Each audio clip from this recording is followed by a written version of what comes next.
Well, I guess we can get this show on the road. We gotta dim some of these lights over here. And it is recording, right? Yeah.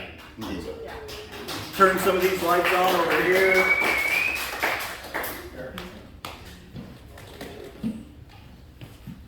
Hopefully no one bumped this thing. Alright. Is this thing on? Oh, wait, there we go. Oh, I was wrong.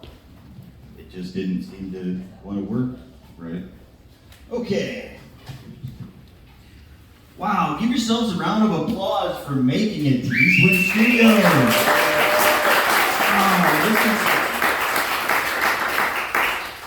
Thank you. It fills me up. I started to get nervous. I had to take my nervous pee, and then I came out, like I said, it was, whoa, everybody was here. So you didn't get enticed to go hang out with all the firefighters? Firefighters? Not farters. That would have been a different group. They're having a big party downtown, I guess. Yeah, Eastman Studios. Third time that I've been here. First time that I've done anything more than 5 or 7 minutes here, or I don't know, anywhere else. So hopefully you're in for a treat. I have a list, so I don't forget to bring the funny. Right, that's happened before. And then I'm just some jackass with a microphone, just it's no fun for anybody. It's more that uncomfortable silence. Here at Eastman Studios, where your act is always supported by a train coming by. You're from Chesterton, you get the reference. Also, the only place, I thought about trying to get some, they do acupuncture here, and I thought about trying to get acupuncture done so I could make the joke about how I was on pins and needles all day. But they don't do acupuncture on Saturdays. It's also, I think, the only comedy venue where it's appropriate to be in the downward-facing dog position. Try that somewhere else, you might get even more strange looks. Yeah. All right, so first up, we're going to start here with Kevin. Oh, but I'm the MC and the guy that goes last. Melissa, I called her. She's the one that booked everything, and I called her and I said, "Hey, are you going to MC or host?" And she said, "No, I'm not going to be there." But you guys can introduce yourselves. Oh, it's my first show, big show. And sure, let's roll over that obstacle too. So here we go. I'm introducing Kevin Hicks. Kevin is funny, super funny guy. First time. Oh, right we get that. First time I saw him was at an open mic in Velpo, June 30th, he said. And that was also the first time he had ever done any stand-up comedy in front of somebody. So for him to be able to be this comfortable and to be able to get this many people here and have the confidence to put on a show like this is pretty amazing. But he told me he's comfortable talking in front of people because he's in sales. And this came up during an open mic. What is it? He's in sales. What does he sell? Come to find out, he sells people. I'm gonna let Kevin explain that to you at some point, but hey, give it up for Kevin.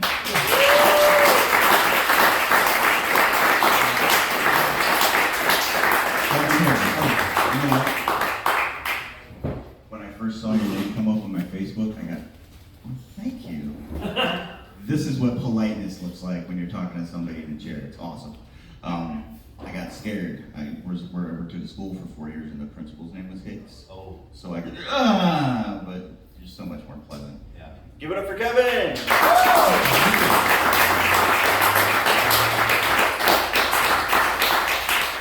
Literally the only time I'm going to be polite tonight, because if anybody else walks in, Joe, you're going to need to give up your chair.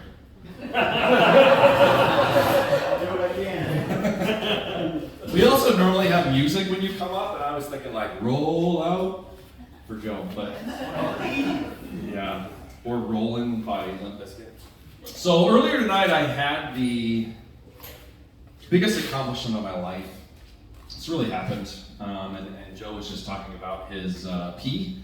And we were down here at this tap room, whatever it was called. And I went to do my nervous pee to make sure that I peed. And while I was peeing, and I was standing because I'm a man, not like Tom Brady, there was a gnat flying over the toilet. And I all of a sudden was in like 1987 with Space Invaders. And I hit the gnat. And he went in the water and I flushed him down, which was amazing. Like I was really excited about that. And that's really all I have to say, other than you probably shouldn't use that bathroom. At least until like tomorrow, so they go in there and realize what happened, and then they clean it up. So that really happened, except for the last part. And I didn't hit the gnat, but I told people that I did. So Mark, that didn't happen. I didn't hit the gnat. There was a gnat, and I completely missed him. Yeah, I know. So the one thing that you're going to see about me, or the first thing that you're going to realize about me, ladies, is that I am sexy. Don't all cat call at once, jeez. But I do want you to know that it's all a ruse. It's a lie. And I do it for a very specific reason. I like to dress myself up. Very similar to, does anybody have, these lights are really bright. Does anyone have that family member that you come for Christmas and every single present is elegantly wrapped? All of the bows, yes, it's your sister-in-law, I know. All of the bows, the ribbons, all of the edges are very crisp and they're beautiful. But inside the package is the worst gift that you've ever gotten. That is what my wife gets every single night. So imagine, if you will, opening up that... She is here, by the way. Imagine, if you will, getting that present from your family member who wraps that way, and you undo the bow, and you get into the box, and you look in there, and there's a very giant Jell-O mold that looks as if ZZ Top had shaved all of their beards right on top of it. That's what it looks like when my wife unwraps this present every single night. She gets a slice of this Jell-O mold every night, and it sucks, but it's my fault. And the reason is that my glasses are on. Wow, I look like a douche. I hate going to the gym. I despise going to the gym. And Nate, I know you're sitting there, but I can't see you because these lights are really bright. I know you go to the gym, my friend. What do you bench? I don't fucking care. Really don't care. I hate going to the gym. We're members of the Valparaiso YMCA, and I hate going to the gym because I don't know what to do. And you walk in there, and there's just so much shit that you can do, and it's very confusing. And so when I get there, I'm like, all right, there's like a running track. So I'm gonna go up to the running track. Like, how hard is that? And so you start running on the track, but I'm so competitive that I'm like bumping into people and like hoping they'll fall off onto the basketball court and die.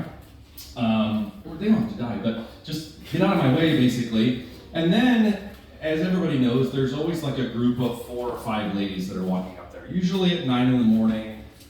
They just dropped off their little fuckers at school. And they're walking around the track together in their Lululemon pants. Is that what that is? Lululemon? And they're bitching about their husbands and their kids and their jobs. They don't have jobs, probably. We call them the Bitchy Moms Club. Is this mic going in and out? We're good? Okay, good. We call them the Bitchy Moms Club. And they're always in my way, so I'm trying to run around, and I get very frustrated because they're in my way as I'm running. So I don't want to run because it's just not a complete thing that I can do. So next I'm like, all right, there's so many other things that I can do. So I go down to the weight room, free weights, right? Oh man, I can do free weights. You go down there, you lift stuff. And at the Y in Valpo, it's a separate room with a separate door. And you walk around the corner there. Hi. Hello. That works. Good. So you walk around the corner there, and the first thing that I hear is, ah! And then you walk around, and there's like 4 fucking dudes that look like John Cena trying to have a baby. All of them. And me being who I am, I'm like, immediately sarcastic. I'm like, push! You can do it, girl! And then they look at me and I realize that that's not what they were looking for. So I obviously don't need to be in this room. I don't fit there. So I'm like, all right, cool. What if I go to those machines that are out there? They're fairly simple. You walk up, there's little instructions on it. There's like a weird Skeletor looking guy with like red areas on the muscles that you're supposed to work out at those machines. I don't have those muscles in the red areas, and so I get very confused. I'm like, I don't have those. I don't know what I'm supposed to do. But they're very confusing because there's various levels and your chair moves, and to me, it gets confusing. But I tried one. And as I'm sitting in it and I'm doing my exercise, there's another dude just standing in front of me like this, waiting to use it next. And I'm like, dude, like, this is not comfortable for me. I don't enjoy this. Then over on the other side, there's one of those jungle gym looking things. And you guys know what I'm talking about. You know what I'm talking about. I've been to your gym. It's a big jungle gym looking thing with like 4 sides. And all the way around there, it looks like some sort of torture chamber garage sale is happening. There is a really long straight bar. There's a long bar that has curved edges. There's a straight long bar. There's a short long bar. There's like a triangle looking metal thing. And you're just looking at the stuff going, what am I supposed to do? And then the machine has things up here. There's things down here. You can move things up and down. You can do different weights. There is a rope that has anal beads on the end of them, and like a little hook thing. And so I'm just standing there, and I'm like looking up at this, and people are probably wondering, I'm trying to figure out how to use this thing. All I'm really trying to do is figure out how I can fucking hang myself with this at this point. 'Cause I don't know what I'm doing. So I'm uncomfortable with all of that. In the Valpo Y, there is that area in the middle around all of the treadmills, which I won't use because I'm not a gerbil. I don't use them either. I'm sorry? I don't use them either. Right! Yes! That would be easy for you though. Just throw it out there. I did 30 fucking miles today! No shit, you have wheels!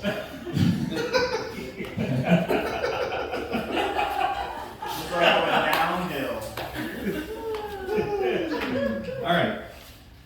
In the middle there is all the mats, which we're in a great place for that right now. There's mats back there. And so I'm like, all right, I want to do some light stretching. I need to do something so I can leave the Y feeling like I'm actually doing some activity that's going to make me feel good about myself, like I'm trying to take care of myself so I don't look like Jello mold with hair. So I get a mat, I lay down, I start doing some stretching and just doing my thing. And next to me is a very attractive young woman who is doing some crazy shit. And you guys know what I'm talking about. It's yoga, which we are in the right room for right now. And I'm like, I can do that. Like this, I feel like she's kind of showing me up. And so I'm like, all right. The downward dog, which I'm not going to do for you guys because I don't think there's a hospital nearby. And then there's like the sun salutation A, and then there's gosh, I forget all the other stuff, but and in that moment, I forget all of the other yoga poses that you're supposed to do. So now, I'm making shit up, and it turns into a game of Mad Libs. Like, all right, I need a verb ending in ing, shitting. Okay, I need a noun, panda. So I'm like, okay, shitting panda. And this woman's looking at me like that's not a pose. I didn't say shitting panda out loud, that would have been weird. But she continues to do stuff and she's making me look bad and I'm getting really concerned because I want to do well and she's obviously doing all the poses and so it just gets very concerning and so I just start making stuff up and I'm like, Republican salutation A. That's probably not going to play well here. And then we've got crouching tiger, hidden boner. Oh. It's really uncomfortable and I'm concerned now because I don't know what to do with all these people around me, so I'm like, I need to get out of here. And so I go to the sauna. Like, this will work. Like, let's just go to the sauna, I'll sweat off some of the Jello mold, and that'll be good. I don't know if you guys have been in the sauna anytime recently, or in the past 300 years. But if you walk in the sauna, in a men's sauna, and you walk in, there's usually like a 70-year-old guy that's sitting in there like this.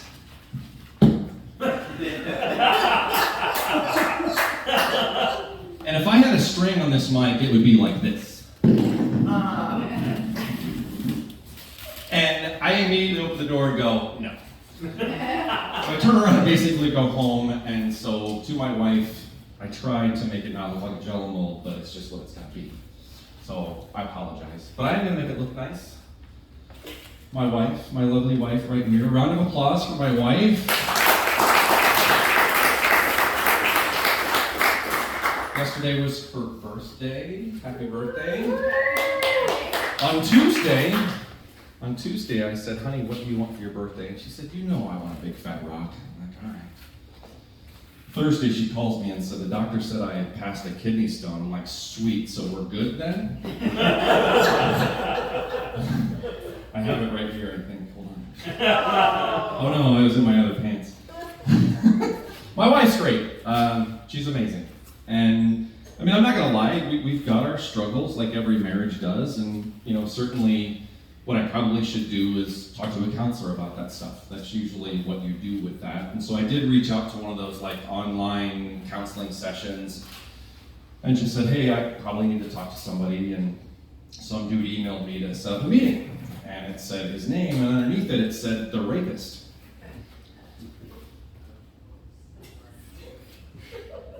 The rapist. Think about it. And I'm like, no thanks, dude. I need help with my marriage, not to find out that I like butt sex.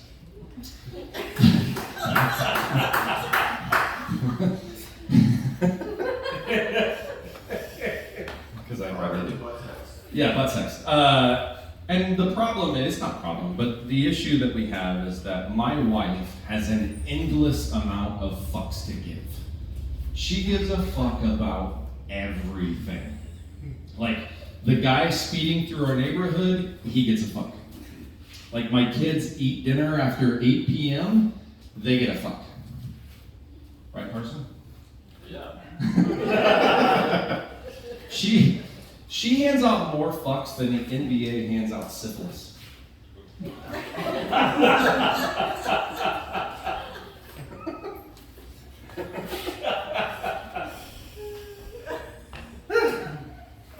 It's pretty crazy. I, on the other hand, I give like 2 fucks. Actually, I don't really give any fucks, but most of the time I have 2 fucks that I move around to different areas depending on what we need. I definitely don't give a flying fuck about anything. Who does? Like, flying fuck seems to be the lowest level of fuck. No one ever says, I give a flying fuck about that. It's just the lowest area of fuck. My wife, on the other hand, she has flying fucks, she has swimming fucks, she has hurdling fucks, she has fucks that dunk basketballs. It's like the Olympics of fucks. It's crazy. And every now and then I will wake up before she does in the morning, and I will go downstairs, and I will close cabinet doors, because she gives more than one fuck about cabinet doors being closed. Which I don't understand, but then I figured it out. That's where she stores all the fucks. They're all in the cabinets, and if you leave the door open, they'll get out. Over here is the cabinet with the fucks about things that don't matter. Very full. Over here are the fucks about things that won't matter in 10 minutes. And over here are fucks about people we don't even fucking know.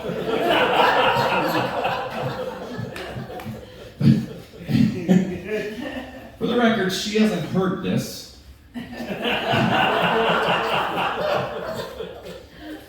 So there's all these cabinets, and I go down there to make sure that the cabinet doors are closed, the kids have cleaned up the shit because they made a mess the night before.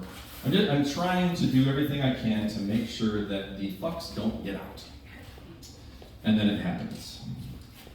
I hear the noise upstairs. The dog starts stirring. She is awake. The opening ceremony of the Fuck Olympics have begun.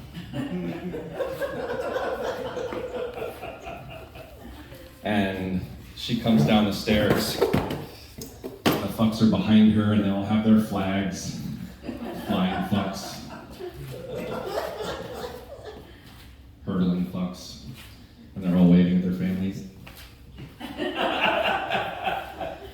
like, all right, what kind of day are we gonna have here? About 2 hours later, she's like, the kid next door hit our window with a baseball. We should probably talk to his parents. And I'm like, all right, my two fucks are downstairs. They're probably smoking weed and drinking. More than likely, knowing them. So I have to yell down the stairs, hey guys, kid next door threw a baseball and hit our window, do we care? And they're basically like a broke down Cheech and Chong. They're like, hey man, they hit the window with a baseball, do we care? Nah man, Beavis and Butthead's on. Nah, we're good. And I'm like, I have to like go downstairs. I'm like, guys, like I really need to do something about this. And they're like, after this episode's over. And so it's dealing with my fucks all the time that don't really want to do anything, and then the Olympics of fucks. And so I think that I lost my train of thought. I think I lost my train of thought because I just looked at my wife a minute ago. And now I'm sweating.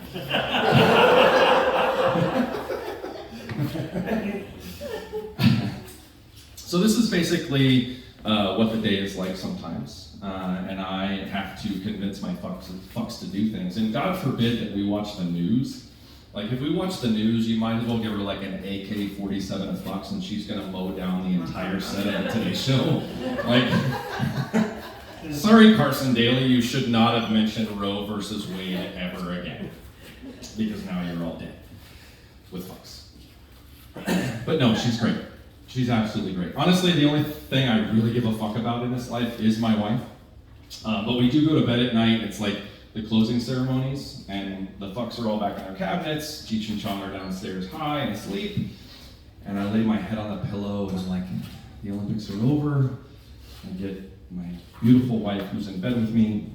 She comes over and puts her head on my chest and says, that fucking kid really pissed me off with the baseball thing. Damn it! I just wanted a bullet with you.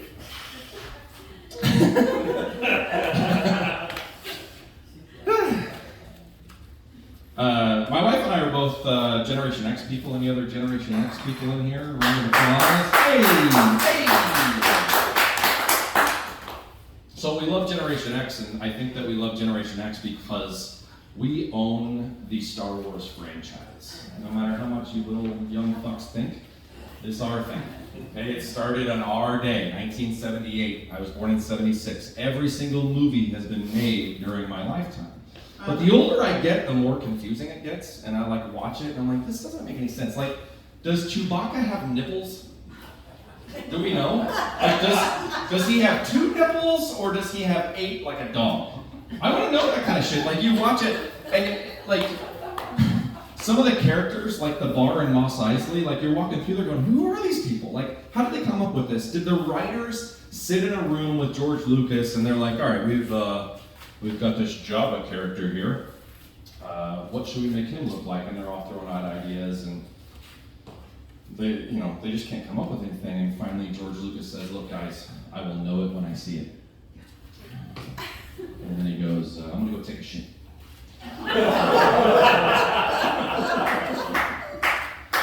George Lucas sits down, rolls a nice joint, smokes some weed, gets up, goes to flush.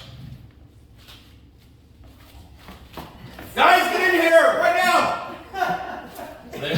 They all walk in there, and he's like, look. They're like, dude, that's gross. And he's like, no, hit this. And then they're all looking, and they're going, oh my gosh, like, if we put eyes right there, and a mouth right there, like, that's perfect. He's already got a tail!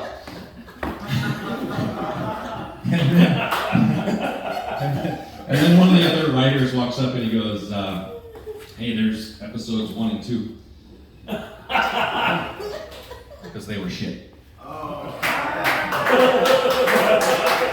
Hey, if I have to explain all of my jokes tonight, it's going to be a long night, because Joe's going next. And he's a lot smarter than I am. I just say shit, fucking dicks a lot, and you're supposed to laugh, so. Where were we? George Lucas's shit is Jabba the Hutt. We got that? Yeah. We're good? Okay. Episodes 1 and 2 are shit. Yeah. Okay. And then they're like, well, what should we name him? And the one guy looks at George Lucas and says, well, what did you eat last night? And he says, Pizza Hut.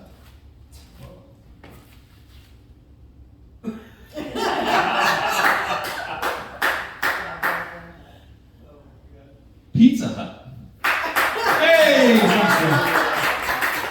So that's the most well-kept secret in Hollywood, is that Jabba the Hutt is George Lucas's shit. My name's Kevin Hicks. Thanks a lot, guys.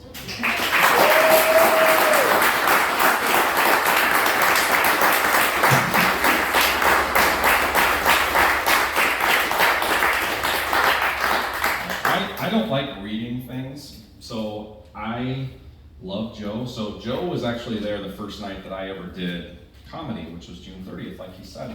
And Joe sent me his bio tonight. I hate reading stuff. So I will just tell you that, like, this is it's a hard job to do. And that first night we were there, you were with us, a couple people here, and we were watching comedy, and Joe rolls up here, and like automatically you are intrigued. And it's just, I've seen him several different times. He's made me laugh every time. I think he has some props tonight that I'm very excited about. But he is going to give us his window to the world on wheels. And I'm not going to read the rest of this because I hate reading stuff when I'm supposed to be introducing somebody. But everybody, this is Joe White.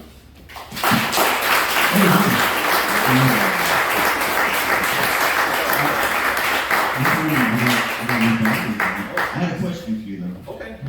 Okay. Yes. Can I sit on the toilet? No, not yet. All right. Can I don't want to be above you. Gosh, that's... Do I not yell at our son about standing over us? Hey, that was my question, and I was wondering if you could explain to me why I constantly feel like everybody's looking down on me.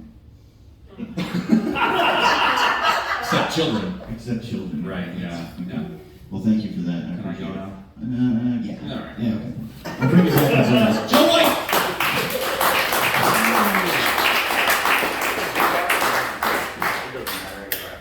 Okay. Oh, maybe it wasn't just the batteries. This is what happens when you're doing stuff on the fly on your own. Do I need 2 mics? Oh, just turned it off. All right. We'll stick with one for now. I'm going to try to be funny, but I don't think I'm going to be too microphone funny. Normally, there's a mic stand here, too. We're missing a mic stand. And that's the first thing, is the microphone is...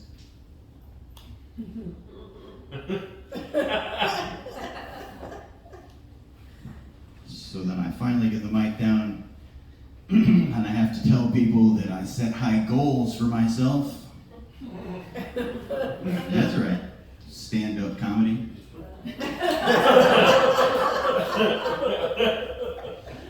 When I first was talking about doing this, my daughter said, "Dad, I think it's great, you're funny, but whatever you do, don't call it stand-up comedy. If you suck at the first part, like, are people even going to stick around to see if you're funny?" I appreciate that. We have a similar sense of humor. I wrote some, before I get started on my stuff, I wrote some notes down on what Kevin was saying.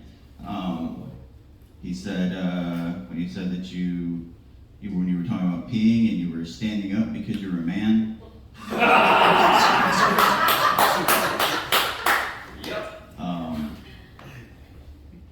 Normally, Kevin's the best dressed man in the room. He brought the velour today. Is that what you brought? Yes, sir. Yes, I mean that was a step up from just a t-shirt and like stretchy women's pants, but it made me it beckoned back to my days when I was a teacher. I had a goal of we taught 180 days, and I had a goal of wearing a different tie, every day. I was Mr. White, the guy with the ties. which that overshined like Mr. White, the teacher in the chair. So that tells you something about the tie collection I had. to take the attention away from that. I don't know what Kevin's wife. What's your name? Beth. Beth. I appreciate the stories he was telling about you, and I think I might try to hang out with you guys. Or at least in your neighborhood if you're giving out that many fucks.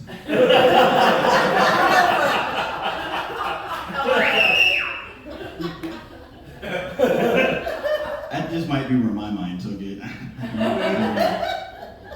We'll see where your mind takes it later.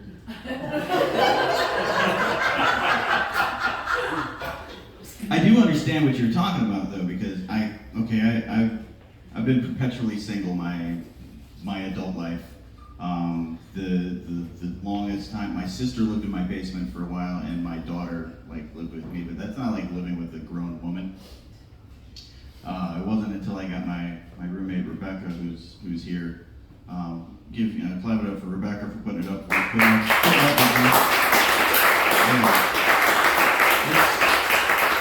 It's been an interesting, trying, but just all around pretty awesome year. We helped each other out. It wasn't until she moved in with me that I found out how many things were irritating in the world. So many more things are irritating than I thought. And I think that's a lot like giving fucks all over the place. But okay. That was just some notes that maybe I could have waited until afterwards to talk about, but yeah, my world on wheels. I'm going to give you an introduction to my world on wheels. There are 3 questions I need to ask first, though. Try to gauge where my audience sits. And okay, you're there, you're in the chairs, I get it. But where you fall on the line of what you think is funny. Can you clap if you would laugh at someone you see walking down the sidewalk and they trip? Go ahead and clap if they can do that. Some clap humor. Could you clap if you see someone riding their bicycle down the trail and they just fall over, much like our beloved president did? Clap if you just all right. What about if you see somebody, I don't know, fall out of their wheelchair? Ooh. Looks like Joe knows how to divide a room. I know, I have some people came, friends and family that I know care about me. I had a room of 9 people that came the show that I did previously, and they cared about me a little bit too much. So if you were, too much to make the jokes funny, anyway. So if you were the kind of person that was raised by decent people, and you were taught not to laugh at or stare at people with disabilities, I'm going to need you to forget that. Because if you don't, the next 15, 20 minutes is going to be just as uncomfortable as the very beginning. I appreciate that. And we're going to test that right now with a story. Little story I like to call the porch story. So some years ago, I was hanging out at my brother's house. We had dinner, drinks with dinner, and we're sitting around. There's 6 or 7 of us, probably 7 because I'm the odd man out. Like I said, perpetually single.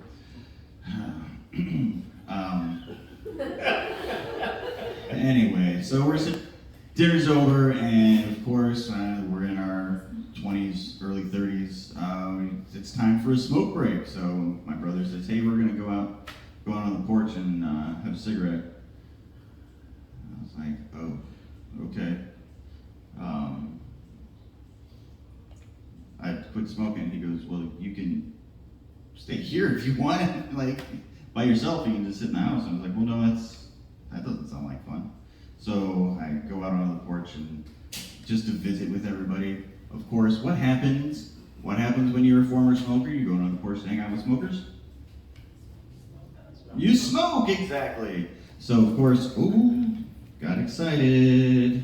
Somebody out there Well, shit, stop. Stop. I don't know. It's got its eye on somebody out there in the crowd. Whatever. It's going to do what it wants to do tonight. So Sean, I say, Sean, can I bum a smoke? And Sean says, sure. He gives me the cigarette. I put it in my mouth. Sean lights the lighter, puts it in front of my face. The flame is bright, so I shut my eyes. There I am, eyes shut, lighting a cigarette, and the next thing I know, the ground hits me in the face. I roll over and I'm like, what the fuck? What just happened? And everybody on the porch is like, what just happened? I'm like, I don't know, I'm the one on the ground. Tell me what just happened. And Sean says, well, I was lighting a cigarette for you, and you just started rolling forward. And then you rolled off. I was like, and you didn't think about stopping me? And Sean's like, well, I would have, but, I just thought you were fucking with me.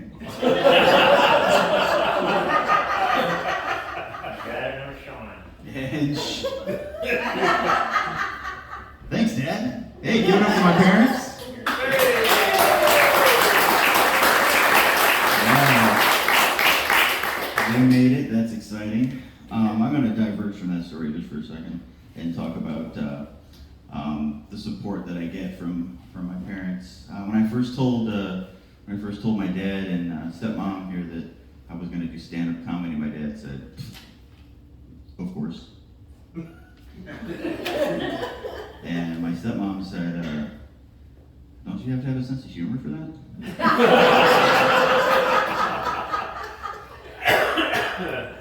Which I was kind of put off at the very beginning, but Denise, that's some funny shit.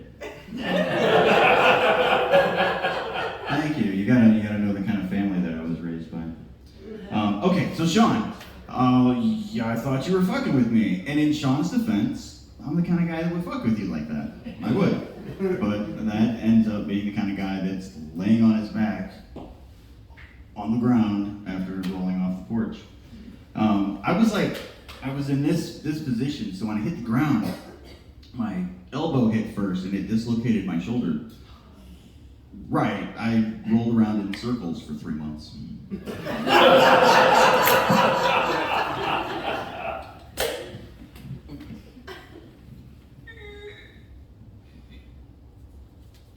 I wasn't planned, but at least we're in a yoga studio.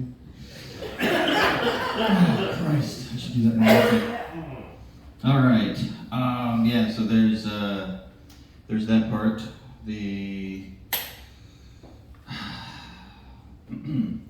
There are 3 questions that I always get now that I never got before the wheelchair was a part of my life. Before that, no one ever just stopped and stood in front of me and said, excuse me, can I ask you what happened?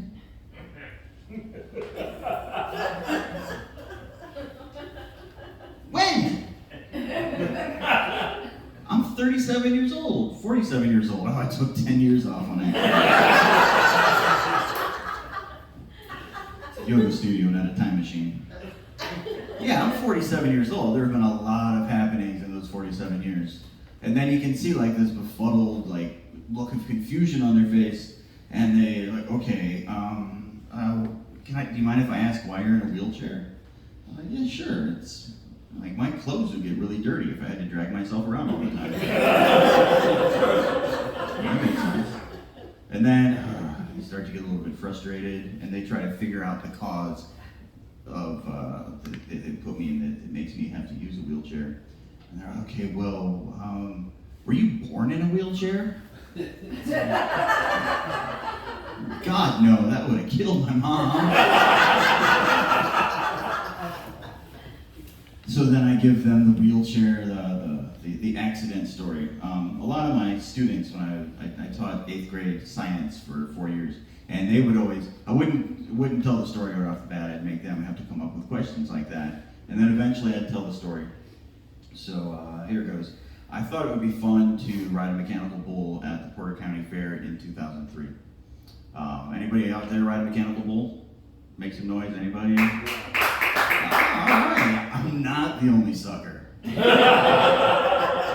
good. How was your experience? I can't see because the light's bright, but how was it? 2 seconds. 2 seconds? Yeah. Oh. Stellar. Did you, and that was it? You didn't get back on? No. Oh, you're a smart motherfucker. I was bound and determined to learn. Like, I don't know how many of you remember the movie Urban Cowboy? Yeah, John Travolta. Yep. Right. I was like, I'm gonna be the suburban cowboy. It was in Velcro, so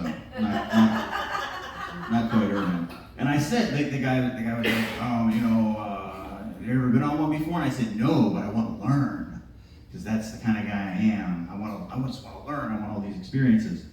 And he said, okay, well, I'll try to teach you. And he threw me off, like within seconds. I was like, that's dumb. And I got back on. He threw me off. I was like, that's dumb. I got back on. And then he threw me off again. I said, fuck it. I'm going to drink beer with my friends. And he said, oh, come on. I'll give you the ride that you wanted. And I was like, oh, well, if you're going to help me learn. And we were into it. He's like, you put your hips into it. Get your arm up real high. And I thought I was doing really well until he said, I think it's time to crank it up a few notches. Yeah. When he cranked it up a few notches, the ass end of the bull went up real high, hit me in the back of the head. The front end came up and met my face. Almost perfect timing. Popped up off the bull. I didn't know if I was going to do a flip or land on my face, and I didn't do either. I landed right on the top of my head, and my nose touched my chest. Ooh, you can ooh if you want. Yeah. I broke C6 and 7, which if you go ahead and feel the back of your neck and put your head down, the bone that sticks out, you can go ahead, you can do it. The bone that sticks out is C6 or 7. I would have my students feel back there so they had a better idea of what was going on. Crushed one of those vertebrae, and the other one, broke one, the other one I crushed, and I had to use a piece of my hip to fix it.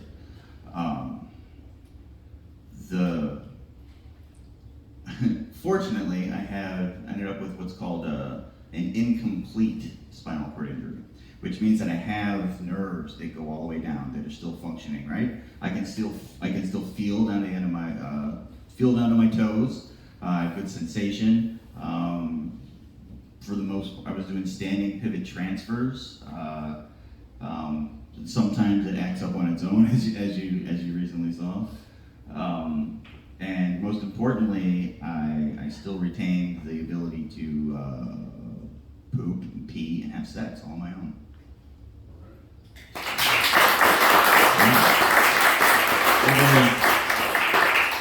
Although I think if you're doing it all on your own, it's probably not called sex.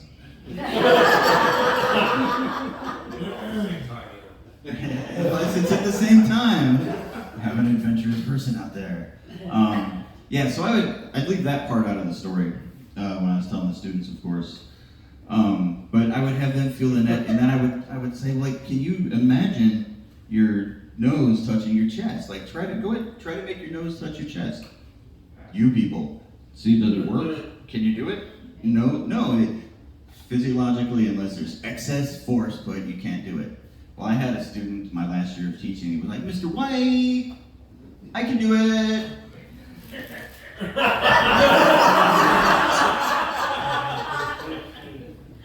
Thank you. Please don't do it again. It was teaching that really made me want to get into stand-up comedy. I don't know.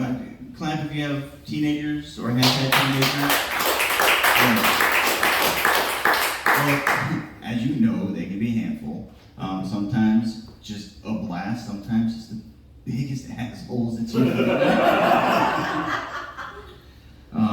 But yeah, I found myself wanting to say things that were inappropriate for a 14-year-old audience. I would pull out the dad jokes, of course.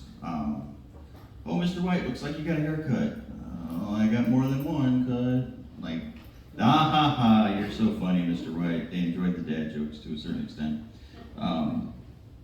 But there was one instance when I didn't follow my own rules. I had my cell phone was still on and the ringer wasn't off. It was in my backpack, and of course it goes off while I'm teaching a lesson. I quietly hit the button, made the ringer stop, but I still heard, "Who's that calling you, Mr. White? Mr. White, your phone ringing. Who be calling you, Mr. White? Oh, those your hoes, Mr. White? Mr. White, those your hoes be calling you right now? Oh, Mr. White's hoes be calling him." And it was just starting to build across the room. So first thing, you try to ignore it. You can't ignore it, you have to address it. First thing that came into mind was singing the song, "I got hoes in different area codes, hoes." You know, nobody wants to sing along, fine. It is a comedy show at a yoga studio. It's not a karaoke. I get it.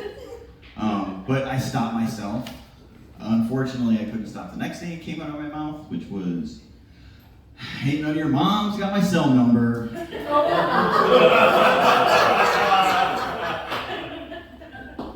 It got the same response. Even from the kid that said it. Right? Unfortunately, the downer is that kid's mom had passed away the summer before. Right. I was like, ooh, shame on me. We had a talk afterwards. My mother passed away early, so we had this dead mom club bonding experience between the three of us. And he's like, "Yeah, Mr. White, you got me. That's fine." I was like, good. So fire was put out, crisis averted, and you know the best thing about it was that I don't have to worry about getting an angry phone call or email from home.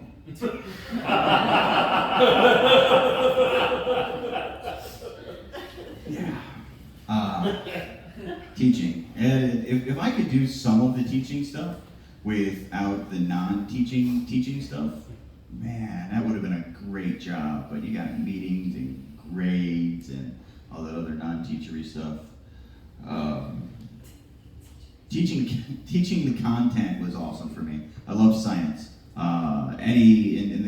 I graduated with a biology teaching degree, and I taught 8th grade, which is this big. They teach you a number of different sciences in 8th grade. Biology being one of them. Chemistry being another. We had this lesson. I don't know how many of you know any chemistry. How to make a chemical equation? Clap if you know how to make a chemical equation. Good. For those of you that don't know, you have a certain number of atoms of each element, and then there's an arrow, and remember the trains I talked about earlier? Love them. Certain number of atoms of each element, and then you get an arrow, and then whatever it actually makes. And this lesson used a skateboard. So we're going to make a skateboard. That's our end result. You have 4 wheels, plus 2 trucks, plus 1 skateboard deck. Makes a skateboard. The class was really, they seemed involved, they were intrigued, they seemed like they were really soaking it up. In fact, I had a kid in the middle of the class that raised his hand and he said, "Mr. White, I have a question, just one question." I was like, "All right, what is your question?" He said, "Whose skateboard is it?"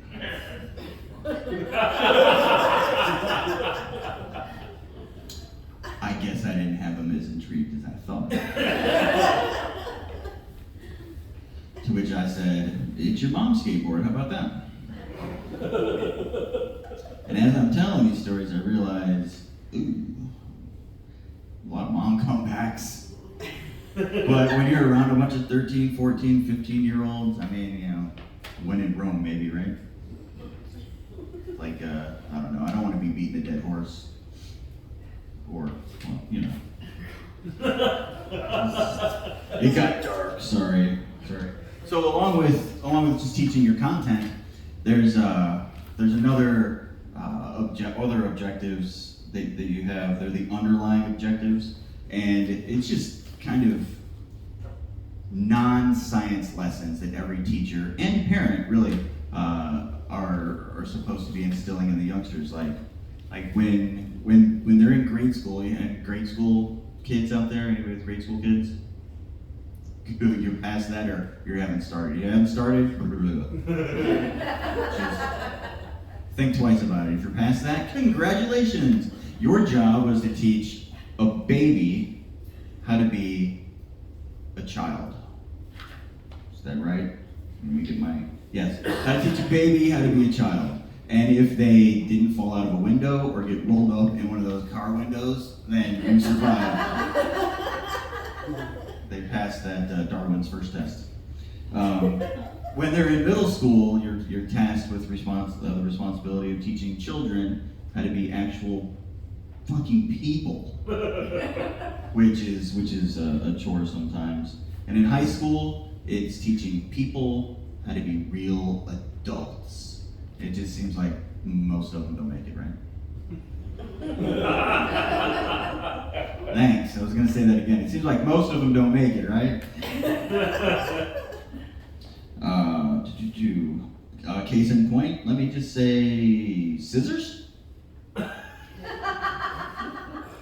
You think by the time they get into 8th, 9th grade, kids would know what to do with scissors? They cut things? Right. My student teaching had a freshman actually put the scissors in an outlet. A working outlet.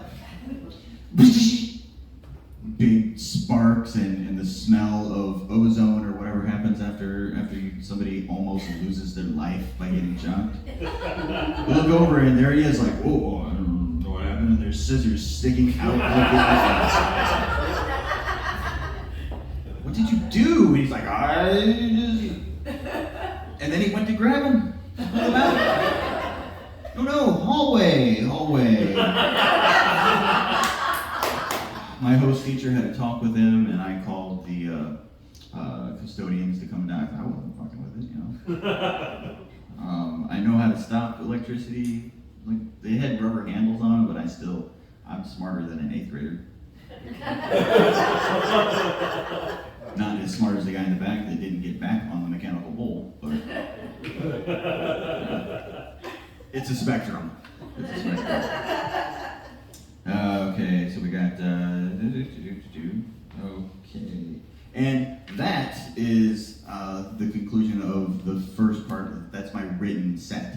So that was parts 1 and 2. We only get 5 minutes generally.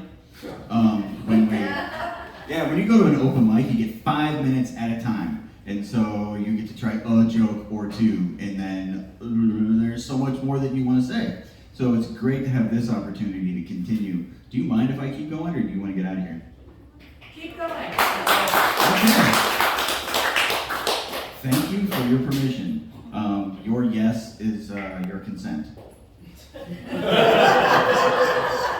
Just so you know, so if you're like, shit, your yes was your consent. When I was in college, they had magnets and stickers that said, my yes is my consent. And so I brought a whole bunch of them home. Even though my daughter was teeny tiny, when she hit middle school, I was like, hey, stickers on here's some stickers, put all over your stuff, and here's some magnets on it, so your yes is your consent. Just remember that. And so she still goes, I know, Dad, my yes is my consent.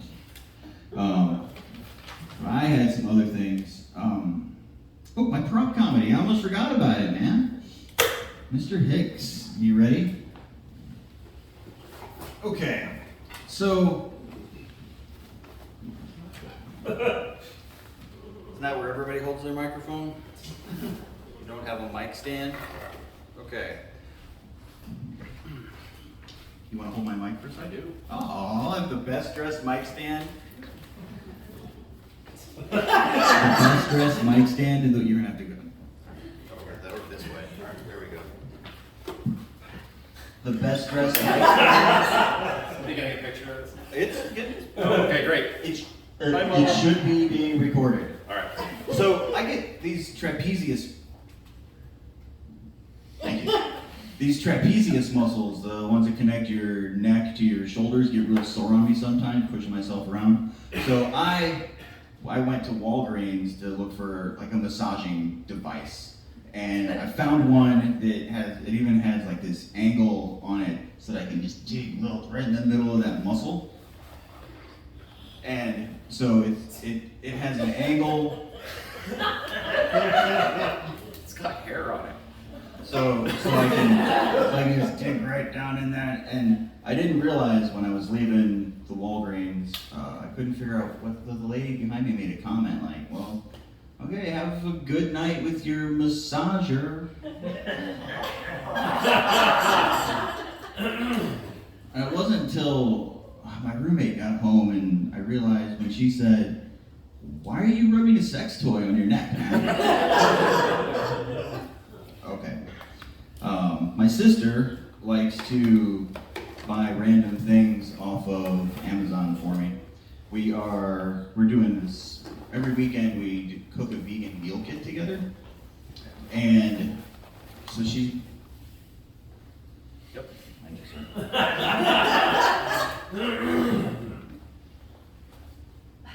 What's going? Oh, this would be better.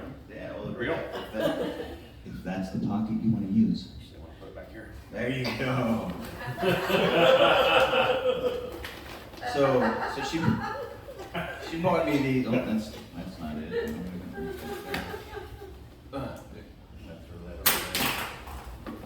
Sorry for the fumbling. Oh, here we go. She bought me some herb scissors. Herb scissors. Who's her? Herb. So when we cut all of our, fennel and other herbs and whatnot that we have. It's basically.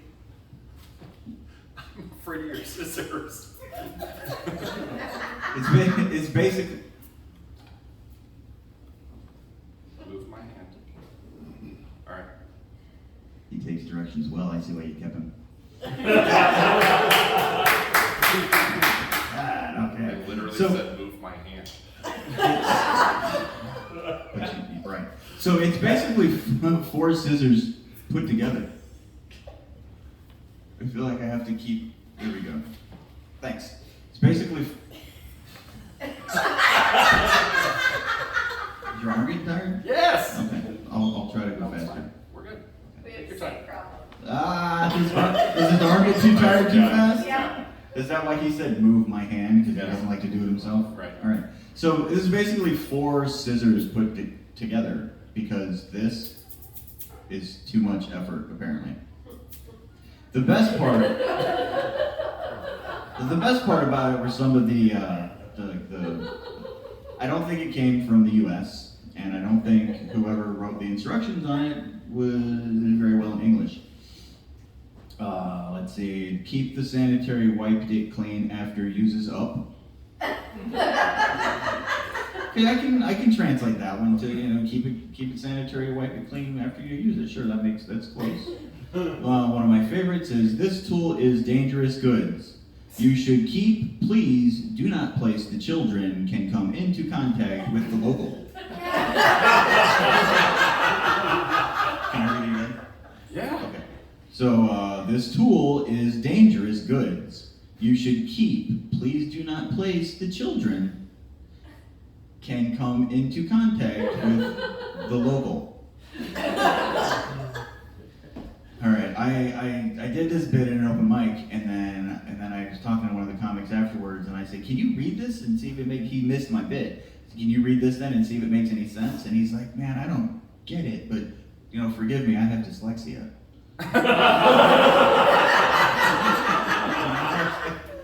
Oh, that's not a good joke to play on here.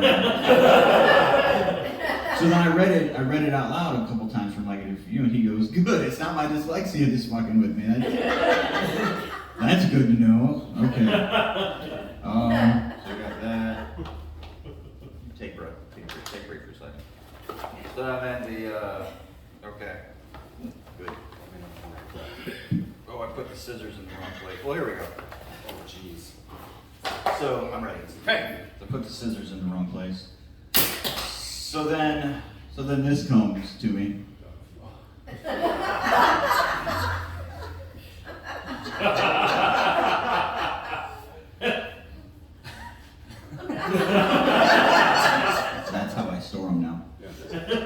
And I said, thank you very much. I think I got it. Okay. Yeah, give it up for the best dressed Mike stand ever.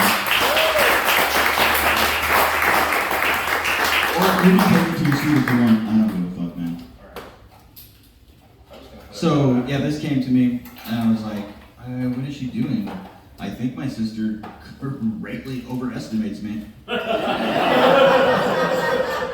Strangest thing to get from your sister, too. But you know what it is? Anybody know what it is? Yeah. Yeah, what? It's for dog feet. It's to wash your dog's feet with. Exactly. Not a discount flashlight. Yeah, it's not a really huge flashlight. Exactly.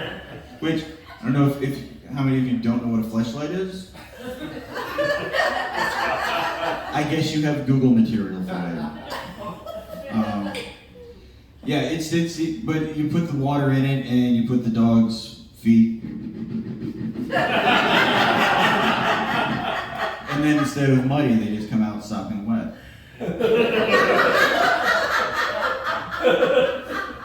Which you still need to wipe. And then you have to clean out the fleshlight. So I said, thanks, Jen. Oh shit, more yoga. It gets harder each time.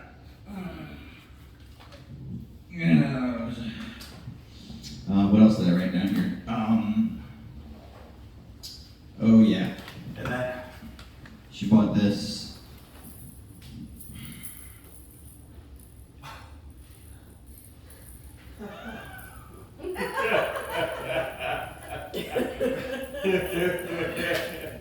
Oh, again. Okay. It's one size fits most. She bought this. Which wasn't for me, apparently. My roommate has a cat.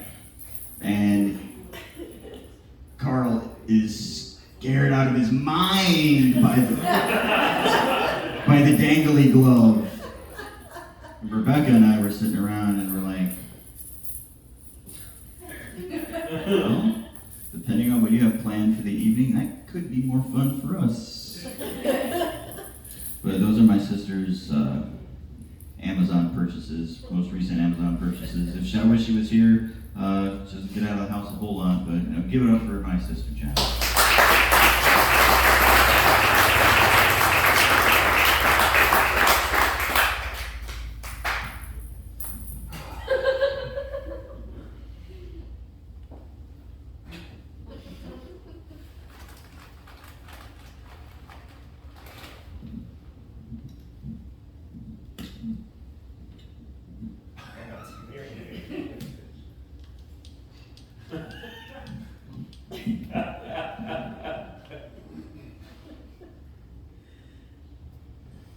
Already talked about Dad and Denise. That was planned. I'm glad you guys came. Thanks.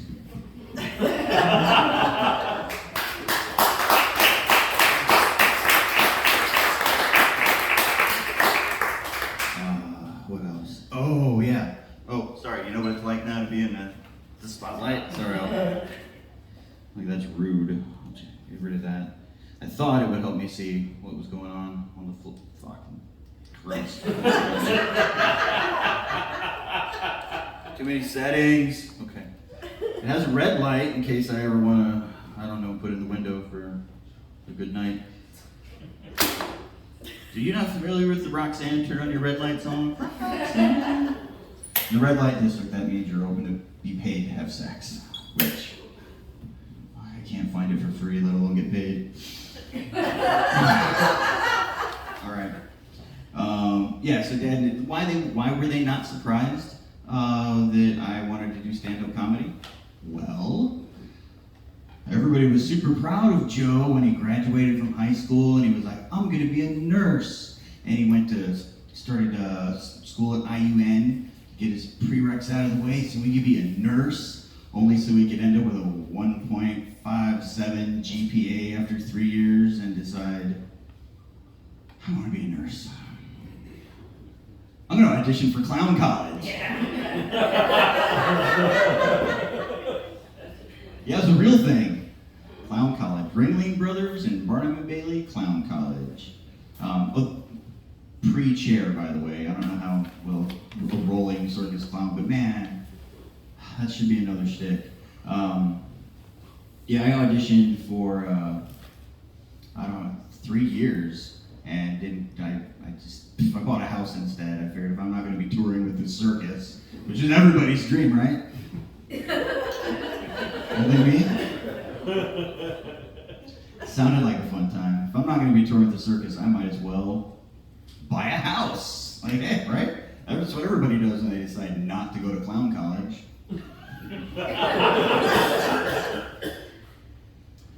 And then I thought, well, I guess I'll, you know what, I'm sick of it. I went back to construction. I did construction my entire life, and I said, I'm tired of not knowing when I'm going to work. I'm tired of not knowing if I'm going to have work. I want a steady gig. What do I want to do? Something in the healthcare field, because at that point, my daughter was just born, and I realized that she was a real person, even being a baby. She was like anatomically a real person, had all the finger bones, and she had probably all of her inside little lungs, and she was a girl, so she probably had a little uterus in there that someday would be able to make her own babies. It was my surprise when, I don't know, 3 years ago, she did come up with a baby, so she did have a uterus in there. Good for her. Anyway, that made me want to do something in the healthcare field, which ended up being a surgical technologist. And if you're not familiar with what a surgical tech is, they are the only people in the United States or in the world that are allowed to put their hands inside of a living being without being a doctor. So, yeah, my first job in the surgery, in the OR, was to hold back somebody's intestines. Right, I had all of their intestines and they were trying to poke out. Anyway, why are you not surprised that I wanted to do stand-up comedy?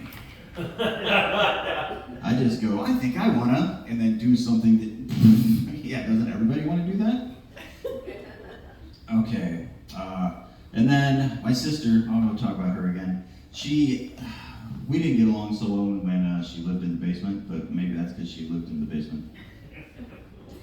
And significantly, he's 5 years younger, so I kind of filled a dad role for a minute. Who wants their older brother, like, filling a dad role? But once we both got our own places, we get along great now. So like I said, she comes over once a week, one of my best friends now. But she's telling me about this law that they had an in-service about these laws in Illinois where she works. And she said that if anyone in her family is sexually assaulted, that she gets to take, she's allowed to take up to 12 weeks off of work. I was like, okay. She goes, yeah, so how many did you get sexually assaulted, please? What? Just take a vacation. Yeah, but it's up to 12 weeks, Joe. 12 weeks? Like, you want... Okay, let's talk about this then.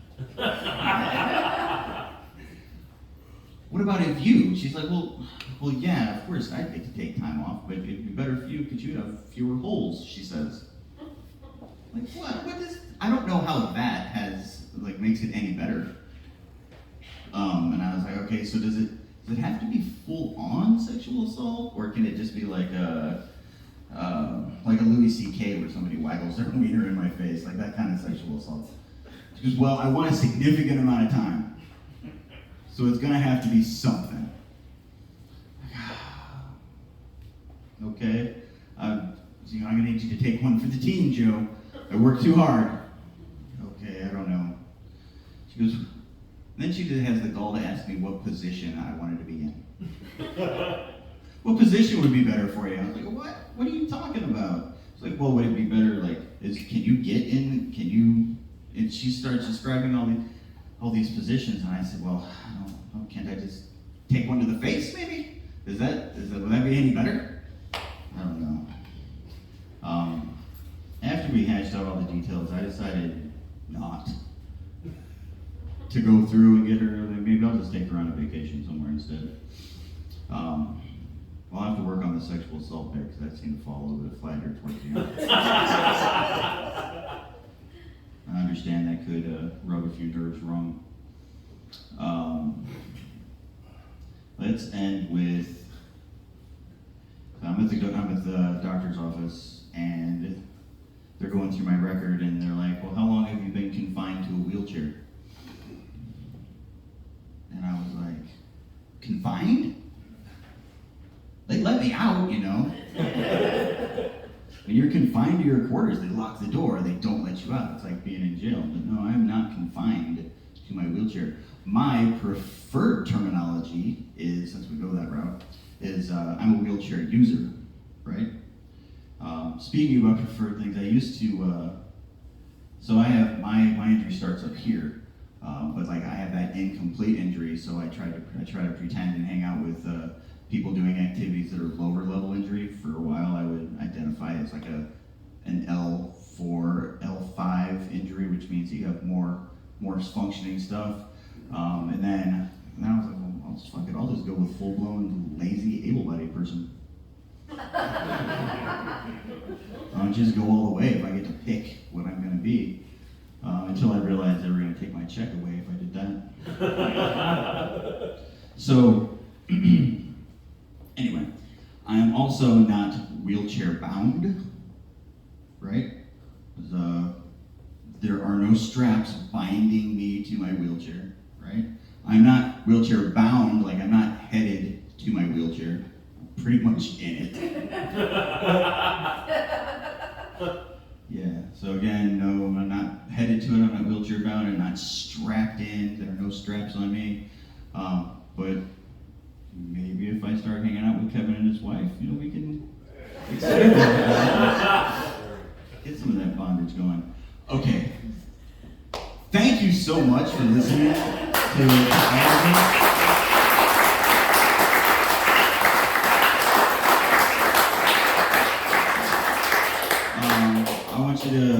I'm going to bring Kevin Hicks back up here. I want you to give him a round of applause.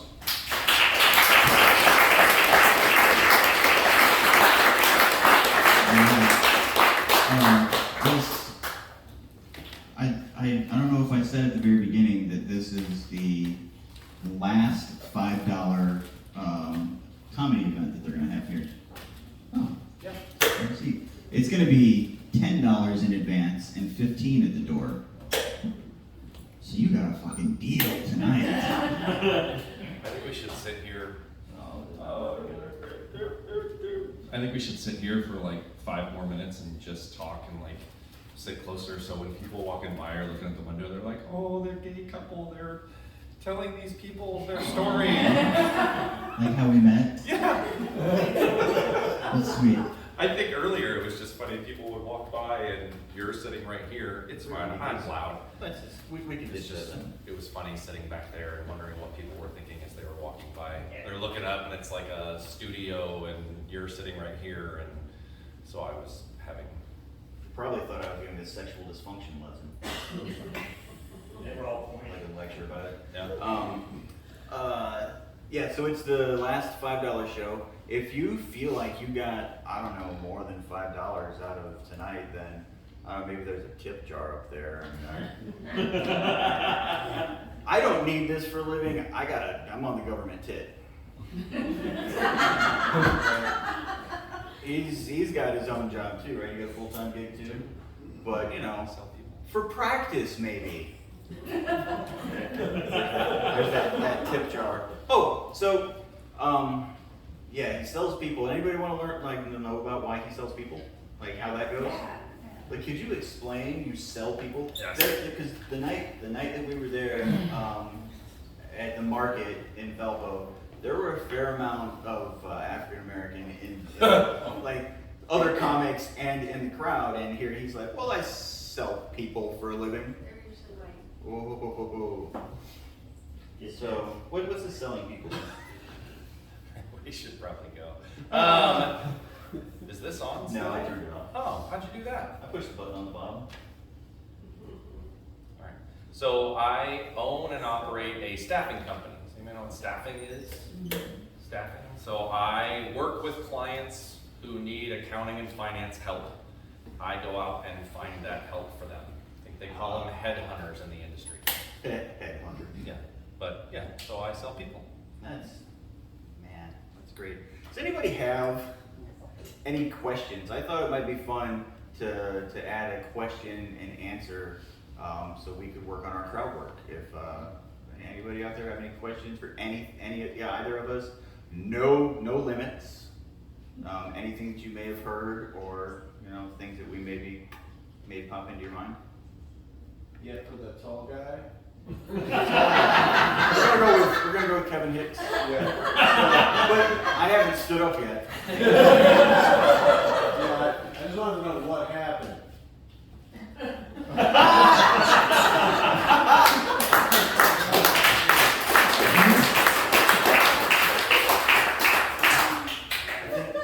I think. Yeah. Just in general? I think it was a callback to my joke earlier. Yeah. Yeah, and it was funny. Like, Yeah. who wants to? Hey, you need the mic? You want some time? I mean, I did for a while. I would So go. I only have a 5-second memory. So what happened when? Yeah, exactly. So it's the Where same. am I? What? Where am I? Where am? What? Could you have like a goldfish? Yeah, go ahead. Okay. We didn't plan any of this. Let's see. Yeah. So I did lectures for health occupation classes for a while, and I would talk about spinal cord injury stuff all the time. That's where I started telling my story and got comfortable with that. Is that the only question out there? I have a question. You said 2 seconds on the bowl. Yeah. I just want to verify that with your, I'm assuming, wife sitting next to you. You'd be assuming wrong. Okay. So more than 2 seconds on the bowl. All right. Just want to make sure.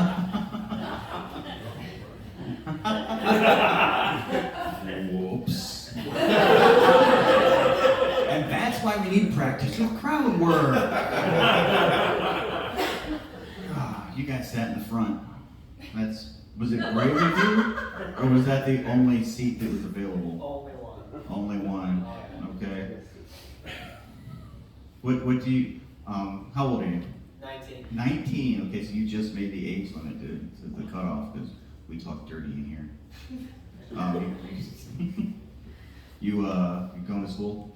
No, I dropped out twice. Clown college. That's the way to go.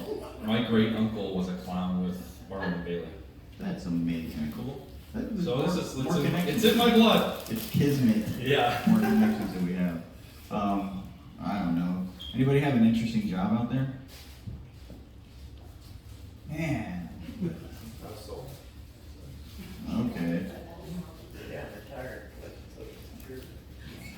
Retired? Retired collecting Social Security is what he said. Yeah, and that voice sounded vaguely familiar. I think I remember that voice saying there's a difference between retired and being on disability. One you can fucking enjoy. So when people come up to you and they're like, hey, you look good. I'm like, everything fucking hurts. Well, you're retired now, aren't you? No, disability is different, man. One's by choice. The other is, I don't know, different. So thanks for that. All the rest of you are just boring fucks with boring fucking jobs, or okay. Boy, I do need to work on my crowd work. I see people do it at the club, and it's so easy. Like, what do you do, Well, sir? There's no liquor here. He also said we weren't allowed to ask questions. Oh, there's no liquor here. Well, maybe we can go back and change that too. Yeah. Liquor. Nobody got that joke. Oh well. You remember the bars that have the I do. how's that go? Beer in the front, poker in the front, liquor in the back. Something like that, yes. I don't know. That's a grandpa joke. Another grandpa joke was my grandpa told me one day I was making a 69 joke when I was in middle school, My grandpa says, "Oh, I like 77 better." What are you? What? Why? What do you mean you like 77 better? And Grandpa says, "Yeah, you get 8 more." Coming from my grandpa, I just pictured Grandma. Yeah, Are there any dog people in here? like dog people. Yeah, dog people. People that are half person, half dog. I did. Are there people in here who love dogs? Yes. Okay, good. You're nodding. What kind of dog do you have? Do you have a dog? I'm looking at you. Yes, you. You don't love dogs? I like dogs. Get the fuck out. Who's got a dog? What kind of dog do you have? Mini Aussie. Mini Aussie. Girl or boy? What does your dog identify as? Boy. And his name? Loaf. Loaf. When your dog drinks from the toilet, does it go flush counterclockwise or regular clockwise? He's blind, so. See, he doesn't fucking know. Great, here I am being insensitive again. Hopefully he's deaf with that name. You may get Loaf. I did. You. Yeah. He just loafs around. This is a problem. This is one of my Yeah, son's please. friends. So this is getting worse and worse. Should ask the rest of you guys questions so I know who my son's hanging out with. I'm always amazed. I think that God treats dogs better than humans. Like if you think about it, you're not allowed to do dog fighting. I don't even want to post videos of my dogs wrestling because I feel like people are going to judge me. But then I pay millions of dollars to watch UFC and humans beat the shit out of each other. How is that fair?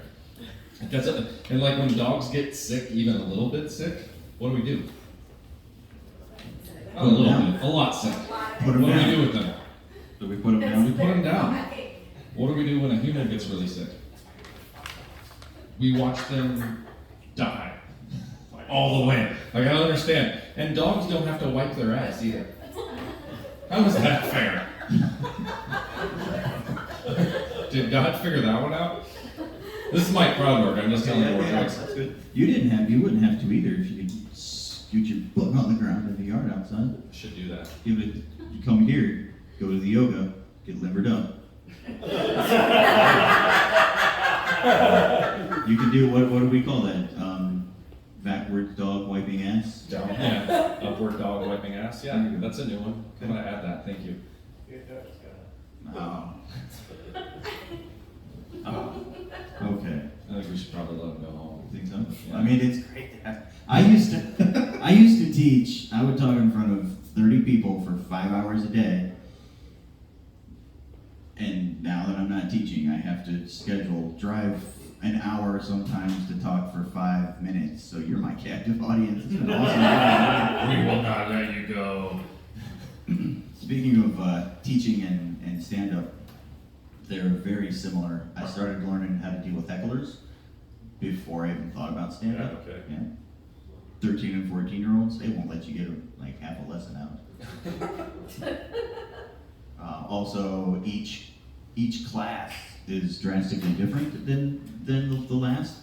I have the same. I'd have the same lesson for all 5 classes, and it would go great in the first 2, not so great in the next one, and then the last 2 classes were just shit because the kids were done. They gave up. In fact, Mr. White, we're just done for the day. I'm like, no, you have this class and you're next. No, we're done. When a class tells you they're done, they're done. And it only takes one person in the crowd to fuck things up. So if you've got a bad student, right, they'll just derail everything you're trying to do. It's like if you've got a heckler out there in the audience, they can just totally derail everything that you're trying to do. Right, Dad?